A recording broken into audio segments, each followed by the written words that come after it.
Irmãos, vamos lá. Jesus Cristo, presente de Natal. Diga comigo, o meu presente tem nome. E o nome dele é Jesus Cristo. Então, nesta manhã, palavra da manhã, Jesus Cristo, o presente de Natal. Presta atenção, irmãos. Nosso ministério é um ministério que a gente não coloca julgo, peso na cabeça de ninguém. Então, se o teu filho quer ir lá no shopping, tirar foto com o Papai Noel, eu não vejo problema nenhum. Tem igrejas que acham isso uma abominação. Se você quer colocar uma arvinha de Natal na tua casa, eu não vejo problema nenhum. Tem igrejas que não aceitam isso. Muitos vão ver isso aqui, vão achar isso aqui um absurdo. Luzinha. Tem ministérios, que eu não estou falando mal deles, estou falando que é a visão deles, que não aceitam. Tem algumas que nem aniversário comemora. Mas nós temos que entender que nós servimos a um Deus de alegria. Nós servimos a um Deus vivo, que vivo está.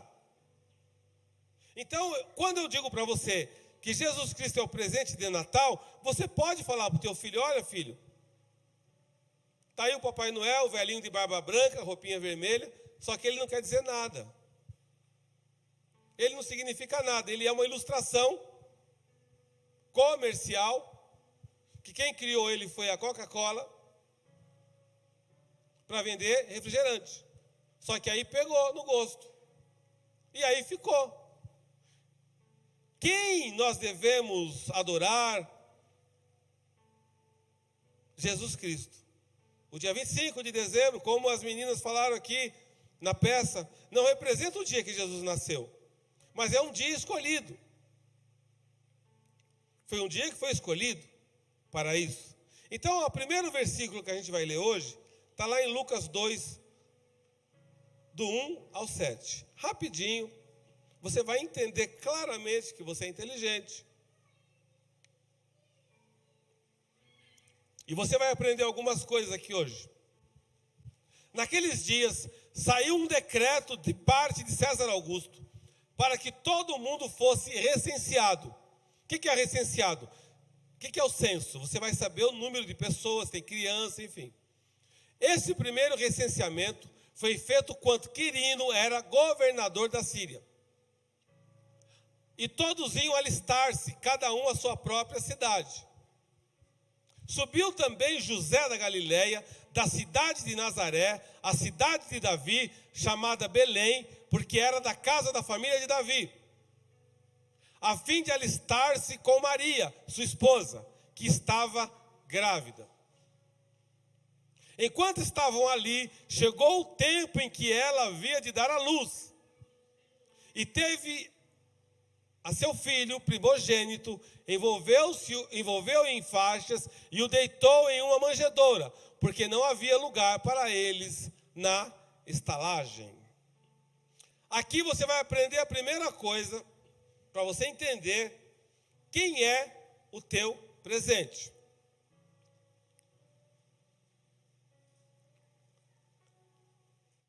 É muito importante você saber que o teu presente veio da família de Davi. Então volta, por favor. Por quê? Porque é o seguinte, o que isso tem a ver, pastor Nelson? Tem tudo a ver.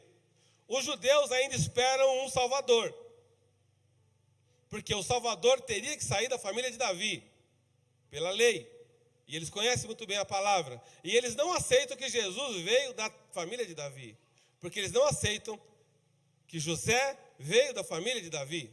Então vamos lá, subiu também José da Galileia, da cidade de Nazaré, a cidade de Davi, chamada Belém, porque era da casa da família de Davi. Então aí, os nossos irmãos judeus, eles não aceitam isso. Porque como eles não querem aceitar Jesus como Salvador, tem que arranjar alguma forma de invalidar isso. Como eles conhecem muito bem a palavra do Pentateuco, Qual é a forma de invalidar isso? Falar que José não era da família de Davi, mas José era da família de Davi. Então o teu presente, o meu presente, Jesus Cristo, o Filho de Deus, ele vem da família de Davi. Ele morreu pelos pecados de todo mundo, ressuscitou e continua vivo. Outro detalhe que eles não aceitam. Ele é Deus, como também os muçulmanos não aceitam. Mas também foi um homem e viveu na terra durante cerca de 30 anos. Jesus mudou o mundo para sempre e pode mudar a sua vida também. O mundo é dividido em 2 tempos, antes e depois de Cristo Jesus. Antes e depois de Cristo, o mundo muda. A Bíblia diz que Jesus é Deus, revelado em forma humana ao mundo. Ele veio para nos salvar, porque não conseguimos pagar o preço de nossos pecados. Qual foi a missão de Jesus na terra? Me salvar e te salvar. Por isso que ele é nosso presente. Mas a história dele não acabou na cruz. Ele ressuscitou e continua vivo até hoje. Então, qual é a personalidade de Jesus? Vamos aprender. A primeira, ele é cheio de amor. A Bíblia nos mostra que Jesus, ele nos trata com amor, mas com justiça. Então, em Jesus, você nunca vai ver ódio, mas você vai ver justiça. Lembra da passagem que ele entrou, o pessoal estava vendendo coisas lá no templo, ele saiu chutando tudo? Ele sabe o que ele faz. Ele é muito sério e certo no que ele faz. Então, não quer dizer que o amor de Jesus nos permite fazer qualquer coisa. A igreja, ela é receptiva, mas a igreja não inclui qualquer coisa. Se você quer vir para a igreja é aberta para todos. Porém, quando você chega e conhece Jesus, você precisa ser transformado. Ela recebe todo tipo de pessoa, mas a transformação é necessária. Porque o amor de Jesus que nos transforma. Jesus, ele é justo. Ele não trata com parcialidade, nem age por motivos egoístas. A justiça de Jesus nos assusta. Porque na minha vida e na tua vida, ele sempre vai ser justo. Jesus, ele é misericordioso. Ele está sempre pronto para perdoar e restaurar quem se arrepende. Então o que acontece? Você cometeu um erro. Eu cometi um erro. Nós cometemos erros. Se você se arrepende, ele restaura na hora o pecador. Mas você precisa se arrepender. Ele é paciente. Ele não castiga logo, mas nos trata com paciência. Você comete um erro, aí você fala, meu Deus, e aí você acha que está tudo bem, porque não aconteceu nada.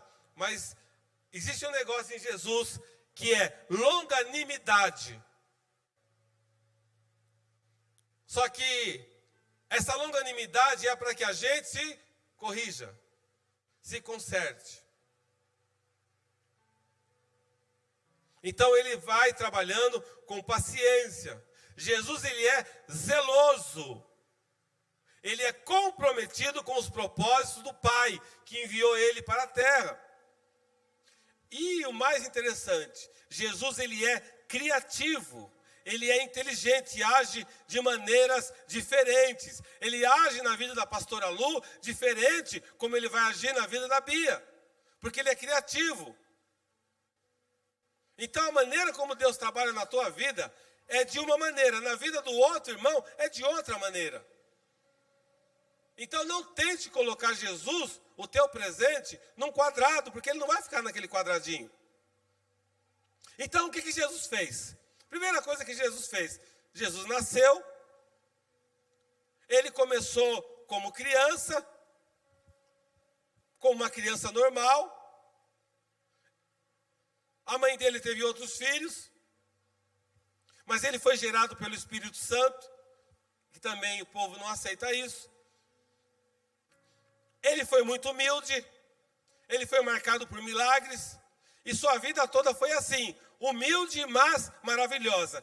Você quer conhecer um homem se ele é de Deus? É simples, veja se ele é humilde. Se o cara for orgulhoso, esquece, irmãos, que não tem Deus na vida dele. Isso não existe.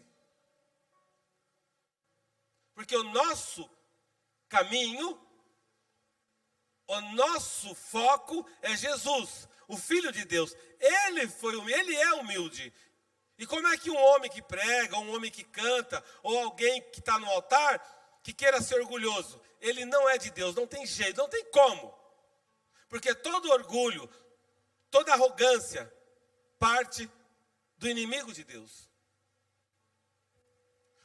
Falaram para Jesus, Jesus, o Senhor é bom. Ele falou, bom? Por que me chamas bom? Bom é Deus. Então, um aspecto de Jesus que você precisa entender é a humildade. Por que ele fazia milagres? Em função da humildade que ele tinha, em função do relacionamento que ele tinha com o Pai. Jesus, ele foi batizado, então a humildade de Jesus faz com que João Batista o batize. Vamos lá em Mateus 3.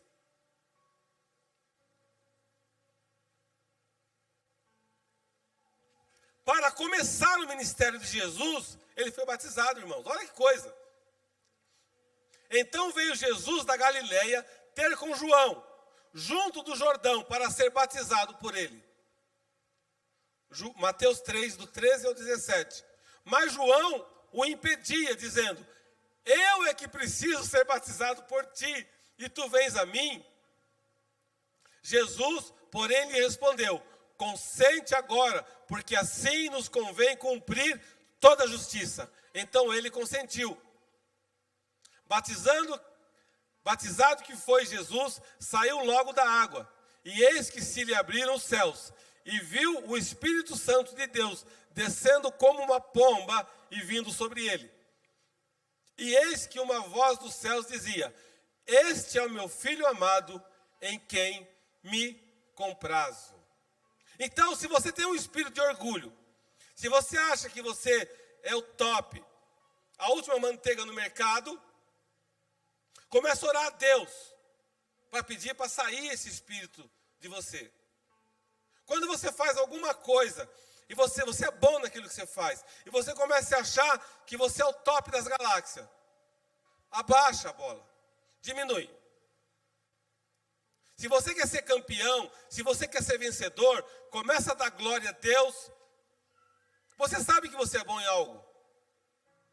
Só que você tem que saber que quem te prepara para aquilo é o nosso Deus. E aí quando você baixa a adrenalina e você começa a ser humilde, as coisas começam a acontecer na tua vida. Enquanto você está se achando o top das galáxias, você começa a ver que você não anda, a coisa não vai. Ainda mais você se declarando cristão. Você fala, Senhor, a honra é tua, a glória é tua. Então Jesus, ele vai ao Jordão e fala para João Batista, me batiza. É um ato de humildade. Amém, igreja? Jesus, ele foi tentado. Jesus era tão humano como nós, com capacidade para pecar se quisesse. Ele podia pecar. Mas o diabo tentou fazê-lo pecar, mas ele resistiu. É Jesus quem nos ajuda a deixar o pecado. Hebreus 4,15. Vamos lá, Hebreus 4,15. Porque não temos um sumo sacerdote que não possa compadecer-se das nossas fraquezas. Porém, um que como nós, em tudo foi tentado, mas sem pecado. Então Jesus, ele se compadece das nossas fraquezas. Porque ele conhece a nossa estrutura. Ele sabe aonde você é fraco. Ele sabe aonde você é fraca. Ele sabe qual é a tua dificuldade. Então ele se compadece. Porque ele é o sumo sacerdote. E ele sabe a minha fraqueza e a tua fraqueza. Porque ele foi tentado, mas ele não pecou. Outra coisa que Jesus fez, Jesus ensinou. Ele explicou sobre Deus, o reino de Deus, nos desafiando a mudar não só nosso comportamento exterior, mas nossa atitude interior. O que faz a gente ser diferente? As nossas atitudes. Se você parar para pensar, você está na igreja. Estava falando com o Marcão agora há pouco. Se você parar de frequentar os cultos, o palavrão volta. A maldade volta. Tudo aquilo que você fazia no mundo volta. Muitas pessoas que ainda estão na igreja ainda têm esses vícios, problemas, estando na igreja. Imagina se você sai da igreja.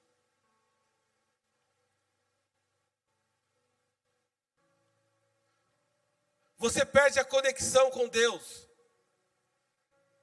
Então, quando Jesus fala, eu quero que você mude o teu comportamento exterior e a tua atitude interior. Quando você muda o teu comportamento exterior, transforma a tua atitude interior. Momentos que você fala assim, nossa, se antigamente eu xingava essa mulher aí. Xingava. Ai, que coisa. Só que hoje eu não xingo mais. Por quê? Mudou a atitude interior. Porque você recebeu o presente e você aceitou o presente e você vive com o presente. Jesus Cristo. Então, quando a pessoa se diz Jesus, mas ela não tem mudança, ela ainda não aceitou o presente que Deus mandou. Você tem que aceitar esse presente. Porque Jesus, ele também fez milagres. Ele curou doentes, expulsou demônios, multiplicou comida, acalmou tempestade, ressuscitou mortos. Os seus milagres mostravam o seu amor por nós. Todos os seus milagres ajudavam alguém de alguma forma. Então, presta atenção. Se você é de Jesus, de alguma forma, você ajuda alguém. Porque se você só pensa em você, você ainda não é de Jesus. Você tem uma cômoda velha lá, caindo nos pedaços. Para você, mas para outra pessoa pode ajudar. Aí você anuncia lá, R$30. E você sabe de alguém que está precisando. Pega e dá.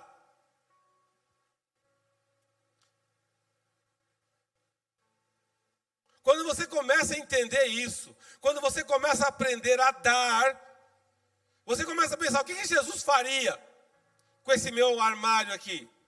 O que Jesus faria com essa minha roupa? Irmão, isso é uma coisa que eu acho que é pobre, coisa de pobre no sentido pobreza espiritual mesmo. É a igreja arrecadar roupa e fazer bazar para vender. Para mim, isso é a maior pobreza que tem em igreja. Porque quando você é a igreja aqui no nosso ministério, nós recebemos roupas de gente, né, bacana, roupa bonita. Nós distribuímos tudo de graça. Por quê? Porque para mim é uma pobreza muito grande. Você colocar um varal lá, calça R$1. Misericórdia, irmão. O dia que você vê, você passar numa igreja e vê lá, calça R$1, parou. Você acha que Jesus faria isso? Pessoas precisando de uma calça, de uma camisa, e você vai vender o que você recebeu? Sabe por quê? Porque não tem Jesus ainda. Não aprendeu ainda o que é Jesus. Não aprendeu. Quando você aprende o que é Jesus, você dá e recebe. Porque a Bíblia diz que melhor é dar do que receber. Eu estou aqui com pneu meia vida, vou vender R$20. Pelo amor de Deus, irmão. Pelo amor de Deus. Tenha misericórdia. Por quê? Porque Jesus nos ensinou a dar. E quando você entende isso, você começa a receber milagres.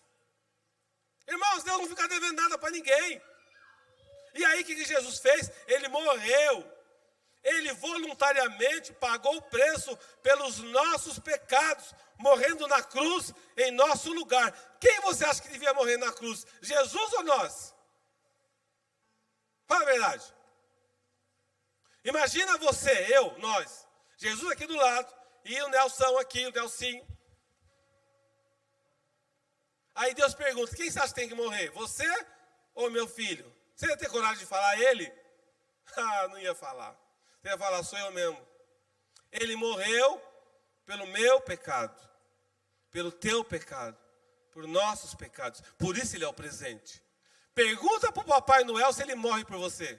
Vai lá no shopping, senta na cadeirinha dele e pergunta, Papai Noel, deixa eu fazer uma pergunta para o senhor, com a barbinha branca dele. Eu queria fazer um pedido para o senhor. Ele falou, pode fazer, meu filho. Morre no meu lugar. Só isso que eu queria perguntar para o senhor. Se eu morre no meu lugar, o que ele vai responder para você? Rapaz, estou ganhando R$200 por dia aqui, você vem com essas histórias. Ninguém vai morrer no lugar de ninguém. Então, aí o que aconteceu? Para você saber que ele é Deus, ele ressuscitou. Romanos 6, 23.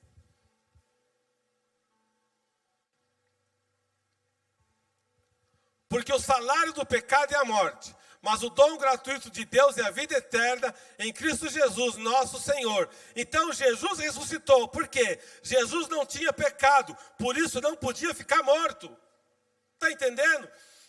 Quando ressuscitou, ele venceu a morte e nos deu a esperança da vida eterna. O salário do pecado é a morte. Por que nós morremos? Porque nós pecamos. Por que Jesus não podia morrer?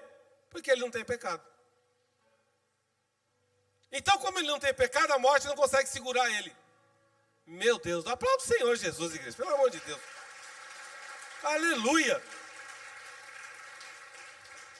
Quando você entende a palavra, quando você capta a palavra, você fala, opa, peraí. É verdade. Ele não tinha pecado, como é que a morte vai pegar ele? Não pega. Não vai pegar. Jesus subiu ao céu, então ele morreu, venceu a morte, ele subiu aos céus. Atos 1, 9 a 11. Hoje é rápida a palavra, irmãos. Tendo ele dito essas coisas, foi levado para cima. Enquanto eles olhavam, e uma nuvem o recebeu, ocultando a seus olhos. Estando eles com os olhos fitos no céu, enquanto ele subia, eis que junto deles apareceram 2 varões vestidos de branco, 2 anjos, os quais lhes disseram, varões galileus, por que ficais aí olhando para o céu? Esse Jesus que dentre vós foi elevado para o céu, há de vir, assim como para o céu os viste ir. Então, ai Jesus, então o teu presente de Natal ele foi para o céu. E nós também ia ficar assim, misericórdia. Você não ia ficar olhando para o céu? Jesus vai, ele ascendeu ao céu. Você fala, meu Deus, e agora? Aí eles falaram, os anjos, varões andreenses, por que ficais aí olhando para o céu? Esse Jesus que dentre vós foi elevado para o céu, há de vir assim como para o céu os viste ir. Ou seja, Jesus ele tem um domínio, ele pode ir, voltar, fazer o que ele quiser, mas ele vem novamente quando o Pai assim achar que deve voltar, mas ele vai voltar. Quando ele vai voltar? Eu não sei, mas vai. Num abrir e piscar de olhos, ele volta. E aí,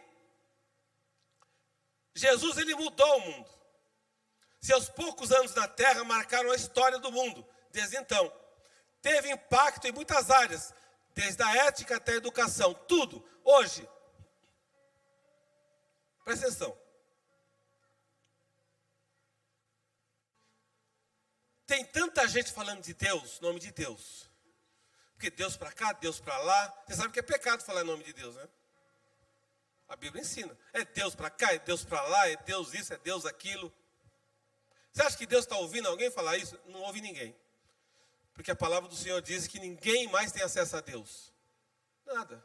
Esquece, você fala Deus, se Deus quiser, Ele é Deus.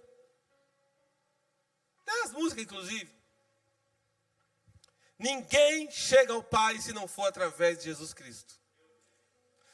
Macumbeiro fala em Deus. Perturbados falam em todo mundo fala de Deus. Agora fala para o cara assim, fala o nome de Jesus. Ele não fala. Porque o nome de Jesus é sobre todo nome. Falar em Deus, meu filho. Todo mundo fala. Deus me ajudou, Deus aquilo. Mas que Deus? Você tem que perguntar que Deus. Lembra da última pregação? Ao Deus desconhecido? Porque tem um monte de Deus. Tem um monte de Deus. Tem pastor que se acha Deus. Tem padre que se acha Deus. Tem apóstolo aí que se acha Deus.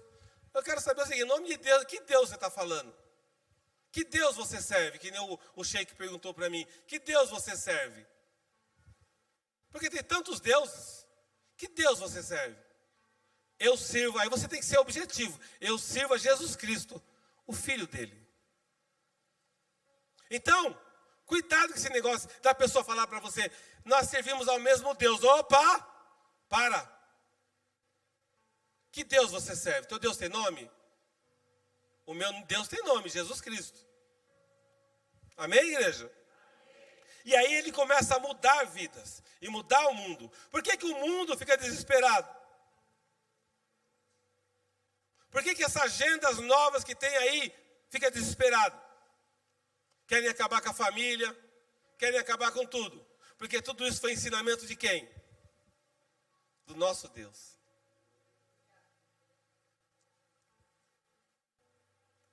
Mas nós louvamos o hino aqui que diz assim, que a igreja, ela não pode ser destruída. Já teve Coliseu, já teve Leão. Eu estive lá em Roma, lá no lugar onde o pessoal comia lá os crentes, os leões. Mas não conseguiu acabar com a igreja. E a igreja, quanto mais você bate, mais ela cresce. E ninguém vai acabar com a igreja. Porque o único que pode tirar a gente daqui tem o nome, o Deus Todo-Poderoso e o Filho dele, Jesus Cristo. E toda honra e toda glória seja a ele. E aplauda ele em nome de Jesus. Aleluia, aleluia, amém. Glória a Deus. Glória a Deus. Então quando você estiver lá, comendo o teu peru de Natal, você vai lembrar do pastor Nelson. O pastor Nelson prega, irmãos, eu prego mesmo. Tem gente que não gosta, fala, tem que pregar calminho, mandou tal mensagem para mim lá. Eu nem falo nada, tem que falar devagarzinho. Pastor. Não, eu vou falar desse jeito. Quando você estiver comendo teu peru de Natal lá, quando você estiver comendo lá, como é o nome daquele negócio, pastor? Peru Chester. Você vai estar lá, irmão, na bênção. Você vai agradecer ao teu Jesus, ao teu Deus. Você vai olhar para o teu filho. Carolzinha, olha para o Davizinho. Tassi, olha para Manu. Débora, olha para o pastor Guilherme. Olha para a tua filhinha. Olha para o teu filhinho. E agradeça ao Deus Todo-Poderoso. Arvinho, abraça lá. Carolzinha, oh glória. Teus filhos, a Michelinha ali, ó. Glória a Deus. Abraça teu filho, abraça tua filha e agradeça a Deus. Fala, Senhor, Tu és o meu presente. E aí, o que o teu presente te dá? Te dá presente. A Bia olha para a Malu e fala assim, obrigado meu presente, porque o Senhor me deu esse presente. A pastora Lu olha para mim e fala, obrigado Jesus. A Vanessa olha para o Renan, obrigado, Senhor. Obrigado por esse frasco de perfume. Amém, igreja? Deus é bom, igreja. O amor de Deus supera tudo. Fique de pé no seu lugar, em nome de Jesus.